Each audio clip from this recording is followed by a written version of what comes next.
오늘 가지고 온 공부 재료는 무엇인가요? 제가 오늘 가지고 온 공부 재료는 죽음입니다. 제가 있는 곳은 지금 중환자실이거든요. 그래서 응급 중환자실이어서 응급실에 되게 다양한 분들이 많이 오잖아요. 그래서 와서 가끔은 이제 중환자실에 그런 케어가 필요한 경우에 저희 쪽 중환자실로 많이 오세요. 환자분들이 잘 퇴원하거나 또 뭐 병동으로 올라갈 수 있는 컨디션까지 회복할 수 있게 일을 하고 있는 상태고요. 되게 케이스가 정말 다양해요. 오자마자 다음날 바로 병동 올라가는 경우도 있고요. 어떨 경우에는 이제 너무 준비되지 않은 갑작스럽게도 이제 몸을 벗으시는 상황도 있고, 그래서 정말 다양한 환자분들이 이렇게 찾게 되는, 오게 되는 곳이 제가 일하고 있는 곳이랍니다. 아무래도 사실 중환자실이라는 곳은 아픈 상태로 오는 곳이기 때문에 날이선 표현을 환자분들이 하는 경우도 있고, 그게 저한테 돌아오는 화살같이 느껴질 때가 있어서 그런 말들이 좀 어렵게 느껴졌던 경우도 있었고, 하루 이틀만 있어도 선망이라는 것이 생길 수가 있어요. 치매처럼 인지 기능에 조금 장애가 일시적으로 오는 건데, 선망이 온 환자분들은 정말 뭐랄까 눈빛이 달라요. 욕을 들을 때도 있고 정말 발로 차는 경우도 있고 이제 피하면서 일하고 이렇게 하는데 부처님 심부름 하듯이 정말 지극하게 하라, 그리고 진짜 보살행을 하라는 말을 제가 언제 들었는데 모르겠는 거예요. 보살행 어떻게 하는 건지. 보살행 그래서 처음에는 그래서 모르겠으니까 일단은 제가 출근하는 길에 항상 지나다니는 길목에서 일단 한번 해보자, 오늘 이 8시간 동안 해보자, 그렇게 하고 출근을 하곤 했거든요. 근데 물론 안 될 때도 많았어요. 시간이 지나서 요즘은 조금은 알 것도 같아요. 이게 환자분도 저에게 개인적인 어떤 감정으로서 하는 것이 아니고 그냥 정말 그 상태에 있는 그 모습이 나오는 거를 제가 너무 감정적으로 받아들였고 거기에 너무 매여 있었구나 싶은 생각도 들면서 그냥 그래서 지금은 그냥 100번 설명해줘요. 여긴 병원이에요. 치료받으러 오셨어요. 어떤 것 때문에 오셨어요. 이해 절대 못하긴 하거든요. 그래도 그냥 이거 손은 왜 묶여있고 지금 어떻게 잘하고 계신다, 목소리는 지금 나오지 않는 상태예요, 뭐 이런 얘기를 그냥 10번이고 100번이고 그분들은 모르는 거니까 당황스러울 것 같아요. 많이 답답하실 거예요. 제가 환자분들 상태를 되게 많이 상상을 해보기도 하고 실제로 따라해본 적도 사실 있거든요. 예를 들어서 1분의 호흡을 40회 이상 하는 분이 있어요.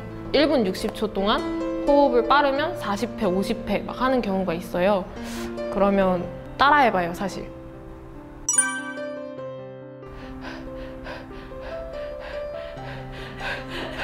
해보세요.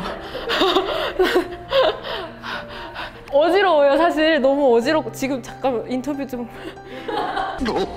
너무 힘든 거예요, 잠깐 따라했지만.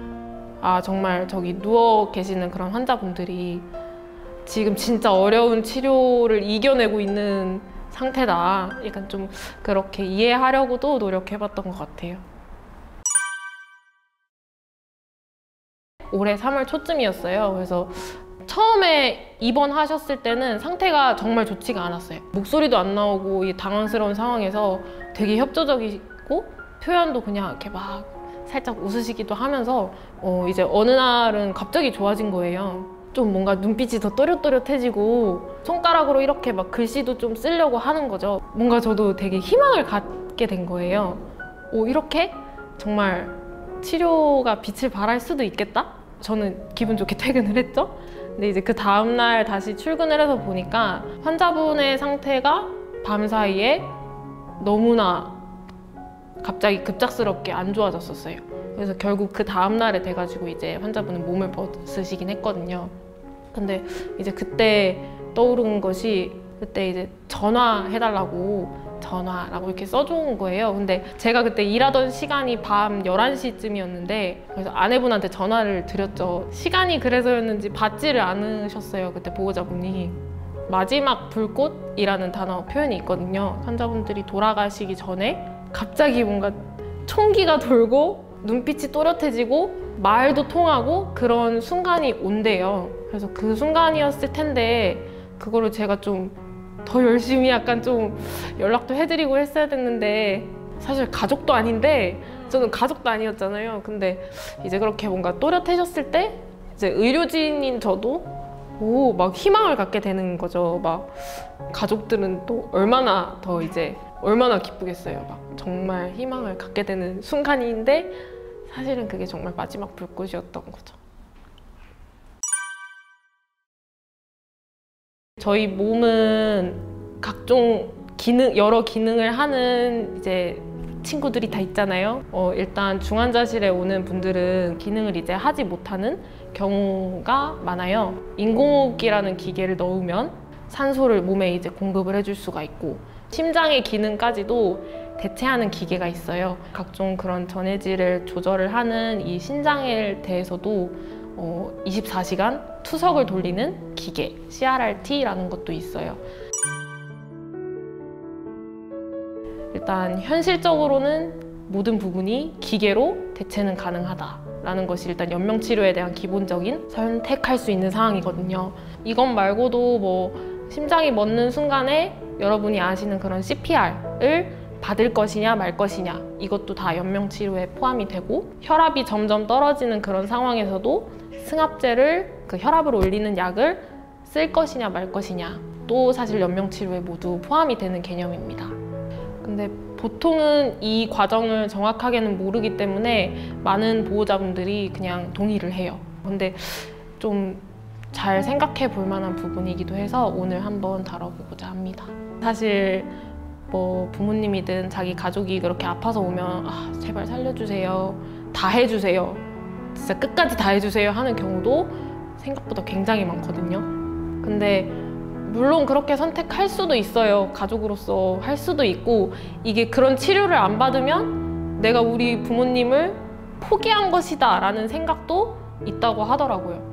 근데 현실은 그렇게 치료를 받겠다고 해서 받는 건 보호자분이 아니라 환자잖아요. 그래서 환자 당사자가 가장 힘든 과정을 겪어 나가야 하는 거거든요. 그렇기 때문에 우리 부모님의 뜻은 어떤지, 내 형제 자매의 뜻은 어떤지 정말 이런 연명하는 치료에 대해서 충분히 얘기되는 것이 그만큼 중요할 것 같아요. 제가 지금 기억나는 것은 자기는 이제 그런 인공호흡기 안 하겠다? 그다음에 심장이 멎더라도 이 CPR을 하지 않겠다? 그래서 이제 중환자실에 언제 와서 임종을 좀 기다리는 순간이었어요. 심박수가 점점 떨어졌죠. 호흡도 이제 점점 어려워하셨고 심박수가 60에서 점점 50, 40 떨어져 가는데 그때 아드님 분이 아버지 아직 돌아가시면 안 돼요 하면서 이렇게 앉아있는 환자분의 가슴을 갑자기 이렇게 누르기 시작하는 거예요. 순간적으로 심박수가 다시 올랐었어요. 또다시 떨어지려고 할 때 그 아드님 분이 또 누르는 거예요. 나는 하지 않겠다라고 의사를 밝히고 했지만 그 준비 과정에서 마음은 아직 준비가 안 됐었던 거죠. 보호자분들이 이렇게 보내드린다는 게 가족들의 마음은 쉽지가 않구나? 그게 정말 확 느껴졌었던 이야기였고 정말 마음으로 잘 보내드린다는 것에 대해서 좀 고민을 해봤던 계기였어요. 이것도 역시 3월 초에 있었던 일인데요. 한 23살? 24살 정도 되는 친구였어요. 정말 어느 날 갑자기 분당 그 호흡수가 60을 넘는 거예요. 이제 다 모든 의료진들이 정말 붙어서 3시간 정도의 각종 처치와 시술과 심지어 수술도 하게 됐어요. 그 친구에게 정말 할 수 있는 모든 것을 하고 있는 상태였는데 뒤늦게 코로나 양성 판정이 나온 거예요. 그 다음날 다시 출근했을 때 그 사실을 다들 알게 됐는데 격리실로 넣어야 했고 환자분을 보호자도 올 수 없고 오직 저만 그 격리실 안으로 들어갈 수 있는 상황이 온 적이 있어요.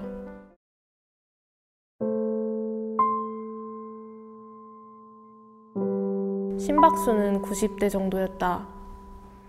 혈압은 승합제가 있기에 겨우 정상 혈압이 유지되는 정도. 호흡도 인공호흡기에 100% 의지해 쉬고 있던 상태였다. 저녁 7시가 되자 심박수는 80대 초반으로 서서히 들어서고 점차 낮아졌다. 편안하게 갈 수 있기를 마음내며 격리실에 들어갔다. 보호장구를 입는 동안 내 마음은 무거웠다.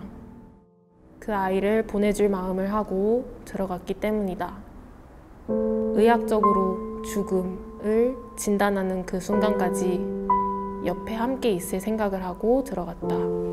전날 그 아이가 겪은 고통을 옆에서 함께 지켜봐왔기 때문에 어제 정말 너무 고생 많았어. 다음엔 꼭 건강한 몸 받아서 태어나기를.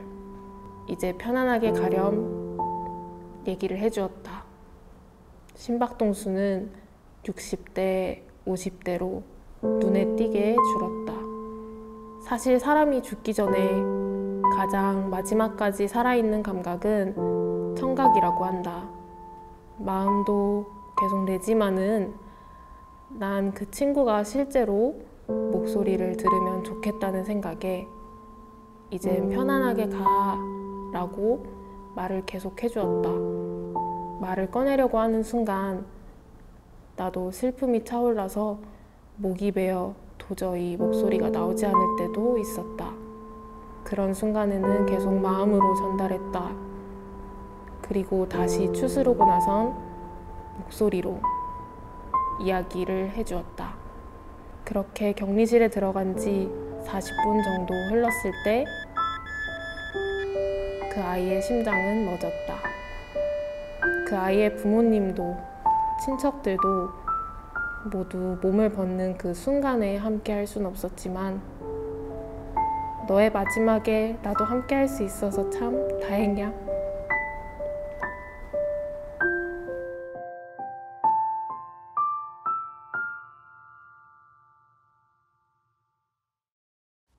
소정에게 죽음이란 마음이 아프지 않게 잘 죽는다는 것은 정말 내가 함이 없이 살고 하루하루를 감사하게 살아야겠구나 삶에 대한 방향을 알려준 공부재료입니다. 버부님들, 나의 죽음 또는 가까운 사람의 죽음에 대해 생각해 보신 적 있나요? 과연 우리는 후회하는 마음 없이 또 차기 붙는 마음 없이 감사하게 이 생을 마무리할 수 있을까요? 정말 마음이 편안하고 감사하게 죽음을 맞이하려면 지금 나는 어떤 삶을 살아가야 할까요? 지금 우리는 어떻게 살아가야 할까요?